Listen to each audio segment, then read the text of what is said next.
Hi everyone, welcome to Around the World in 80s Movies. My name is Vince Leo. I'm the author of the film review website Quipster.net. I invite you to check out over 4,000 of my written reviews. You can read there at Quipster.net. Quipster is spelled with a W, Q-W-I-P-S-T-E-R.net.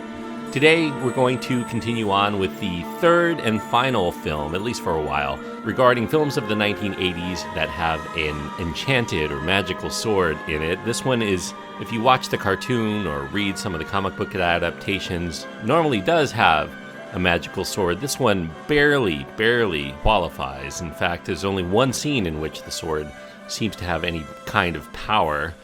The film I'm going to be talking about here is called Masters of the Universe. It's an action fantasy. It came out in 1987, PG rated because of the violent content.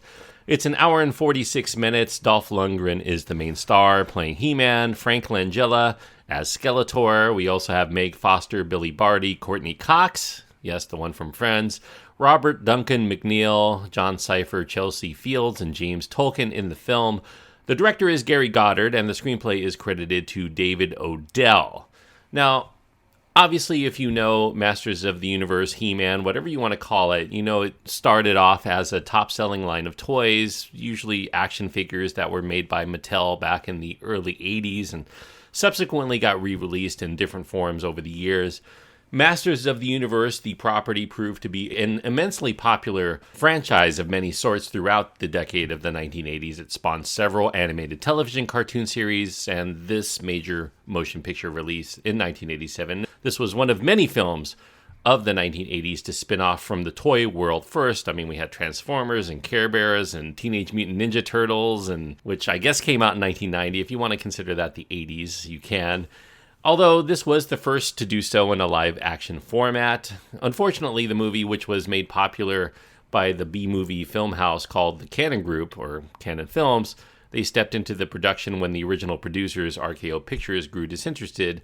That proved to be the beginning of the end for He-Man's rabid popularity. This was a critical misfire, a feeble commercial venture, although the franchise as a whole has reemerged from time to time, popular mostly among nostalgia buffs and young children interested in sword and sorcery related items. The film has a cult following, but I guess I should just stop saying that because no matter how bad a movie is, if it was released a long time ago, somebody, somewhere, is going to find it eventually and actually like it. So there are people who actually find Masters of the Universe a worthwhile film, at least entertainment-wise, and even bad movie lovers tend to like it as well. Masters of the Universe starts off in the mythical land of Eternia. That's where the ruthless villain Skeletor, who's played in a deliciously hammy sense by Frank Langella, future Academy Award nominee Frank Langella. Skeletor is managed with the help of a powerful musical cosmic key to capture Castle Grayskull, which is the source for a wealth of magic and power in the region. Skeletor has taken the powerful good Sorceress, yes, that's her name, because a lot of characters in the Masters of the Universe have very generic names. Sorceress, played by Christina Pickles here. Skeletor has taken her prisoner and has been draining her of her essence in order to channel into his own, and that makes him more powerful as time goes on. However, the great hero of Eternia, He-Man, played by Dolph Lundgren, is still free, and with his cronies, the faithful Man-at-War, and his daughter Teela, he seeks to thwart Skeletor's plans for dominion over Eternia and restore Castle Grayskull to its original state. Now, that typically would be a very generic way of describing a lot of the plot of the actual Masters of the Universe series, whether it's in cartoon or comic book form or what have you. But there's more to the story here, because the plans go awry when the Cosmic Key's creator, a dwarven creature known as Gwildor, opens up a portal to modern-day Earth with a prototype of the same key for them to escape Skeletor's clutches. The key is lost on arrival to Earth, soon found by a couple of teenagers named Julie and Kevin, played by Courtney Cox, and Robert Duncan McNeil from Star Trek Voyager. If you're fans, you know him.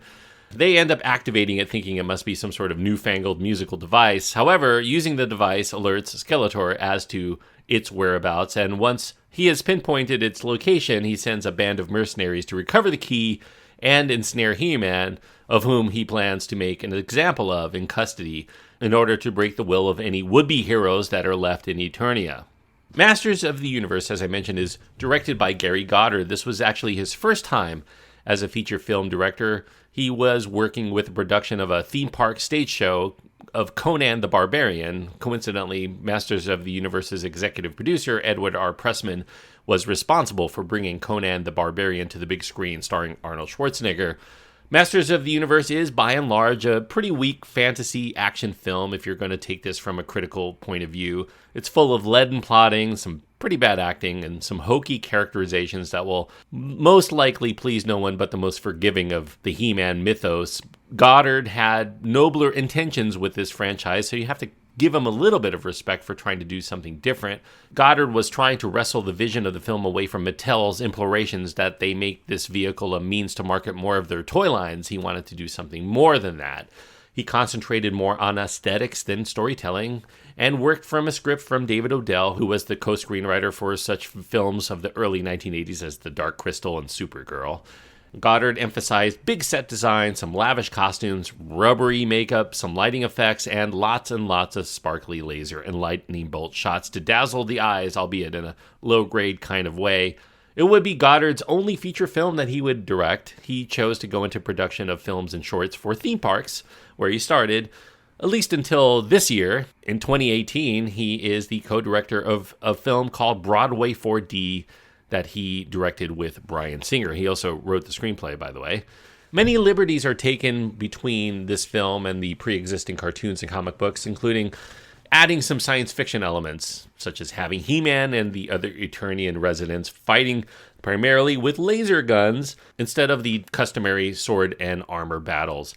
Due to a lack of interest among studios for producing the proposed $40 million epic that they wanted to make, the budgetary concerns for Masters of the Universe resulted in a scaled-back script that held that all of the action would take place in a modern-day Earth. Once production was underway, director Goddard made great changes to that script. He wanted something grander in scope than the original budget would allow. He wanted to bring more of Eternia, the actual Eternia, into the mix, using this interdimensional device to keep the action contained to a few key locations between these two universes. This also would necessitate more sets, more costumes, and the use of more special effects in order to depict the magic and technology-driven world of Eternia, and the result would be a production that went over budget and it pushed well beyond schedule for a company that was trying its best to keep its head above water financially. But even in those things that it could have been faithful to from the cartoon, which is driving a lot of the fans to go see this film, the film version changes those things. He-Man barely uses his trusty sword of Grayskull, shown here to have little, if any, powers at all, in favor of a standard laser pistol. In fact, I'm kind of rethinking why I should choose this as an enchanted sword film of the 1980s, given what paltry goods we have here for He-Man's sword. The personalities of the characters are also notably different from the cartoon. Some people have argued that they're not trying to adapt the cartoon, they're just trying to do something with the characters as they existed in the action figure form. I can respect that, I suppose, but He-Man is never shown as being Prince Adam at any point, and maybe that persona doesn't even exist in this realm. Beastman, relegated to a grunting hole. I could go on and on about how different each character is from how they've been shown before, but it's kind of a mood issue. I have to grade this on its own terms. It can be pretty annoying, though, to those that expect the film to follow closely in the spirit of the cartoon, although treating the film as its own unique entity, there really isn't much here to suggest that complete adherence to existing canon would have made the quality of the film any better. Surprisingly, many fans of all incarnations of the Masters of the Universe still embrace it despite its flaws. Beyond the exorbitant fee for its star, Dolph Lundgren, whose box office appeal had certainly been overvalued, the production had been troubled. It went over budget, beyond the production schedule by quite a bit, which was more than a bit concerning for the Cannon Group, who had been teetering on the edge of bankruptcy for years.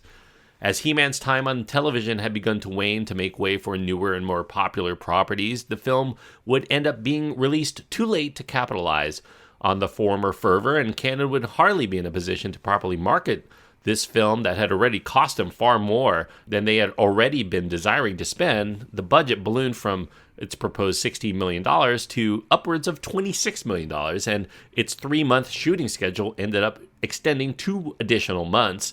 Alas for all involved, the final box office take for this property that had been made to keep a studio flush with cash to make more pictures was a paltry $17 million. 2 years too late to cash in on the toy line's rampant popularity when it was at its peak. Now, the humor of this film is there, not quite as campy as the original cartoon, but it's mainly relegated to traditional fish-out-of-water reactions to things on Earth that these visitors don't have back on their home world, including such things as fried chicken. There's this funny scene where Teela is repulsed by the bones that she's eating, even though she likes to taste the fried chicken, but recoils when she realizes that they're eating something that used to be an animal. There's a feisty James Tolkien in this film brought into the second half of the movie. As the cop on the case, he plays the typical hothead enforcer role that this character actor Tolkien had made quite a career out of doing during the 1980s. Conveniently, or should I say lazily, the Earthling and Eternians all speak the same language despite their difference in customs. One of my big pet peeves. Now, one of the more curious things about Masters of the Universe as a film is its very sterile presentation, despite the fact that events within the film are sweeping and it covers two universes and it deals with high concept issues such as time travel and tipping the balance of good and evil for all eternity. The war feels more like a minor skirmish among small, specialized factions. Part of this comes from the fact that He-Man's able to take on Skeletor and his minions with little more than a handful of allies, some of which aren't particularly useful in battle. And the other reason is the lack of extras that are within the film. The entire city on Earth that the film takes place in is curiously devoid of many people, save for Julie and Kevin, their immediate friends, and a few cops. You'd think that the futuristic and militaristic invasion that's right there on the city streets would gather at least a few spectators, if not the majority of the inhabitants of the entire city, to witness. Now, it's clear that Masters of the Universe is a derivative film from the very Superman-like opening credits and the theme song that also echoes Superman to the Star Wars-type confrontations. In fact, Return of the Jedi is cribbed off of quite a bit here, including Skeletor's powers, very much like a combination of Darth Vader and the Emperor.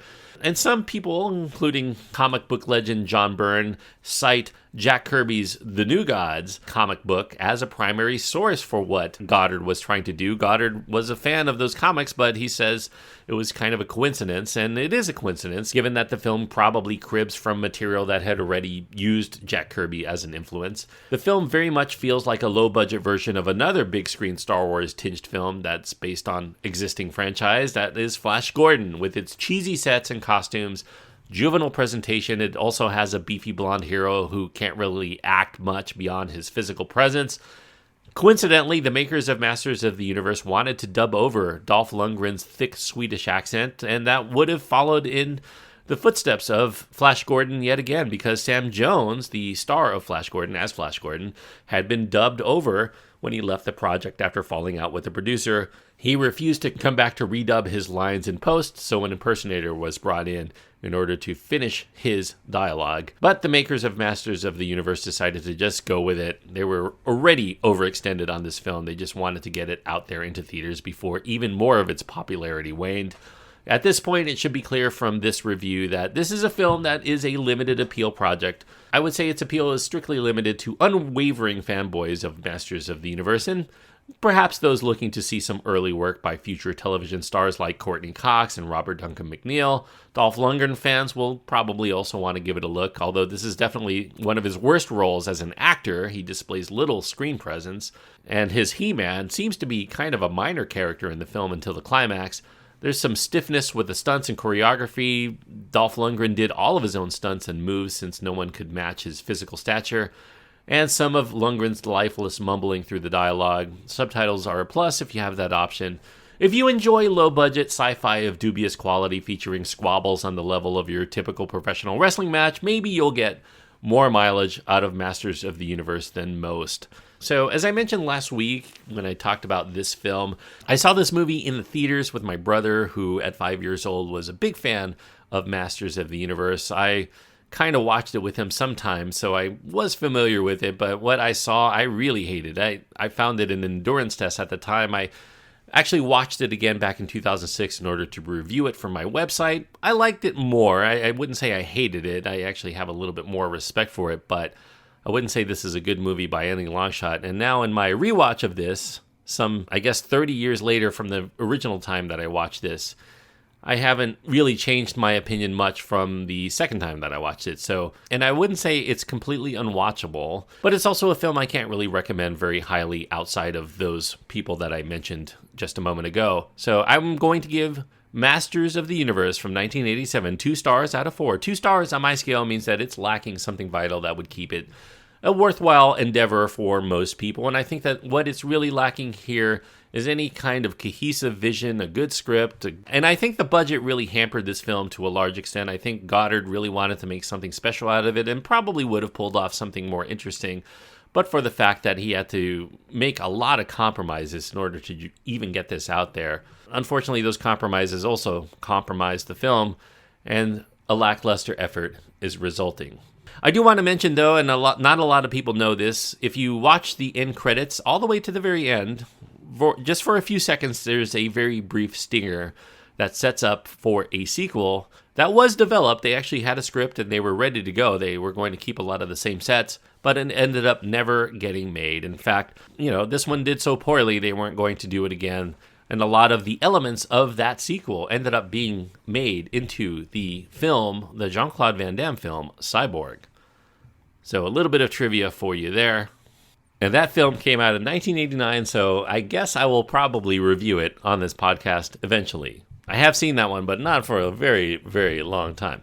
Anyway, thank you everyone for listening. I hope that you enjoyed this review. If you have your own opinions about Masters of the Universe, I'm sure that a lot of people who are fans of this and are probably scouring the internet for more fan takes will come to this and probably be disappointed and want to take me to task. You can find my contact information on my website. That's at quipster.net, QWIPSTER.net. As far as next time, since we already had a film that was based on a toy line, I'm going to continue on with a trio of films from the 1980s that are based on toys. And so I'm going to continue that on with Transformers, the movie. Yes, the Transformers, the movie from 1986, that Japanese-American sci-fi film that has a huge cult following, apparently. So I will be covering that next week. So if you want to hear that, click that subscribe button and you'll get that episode.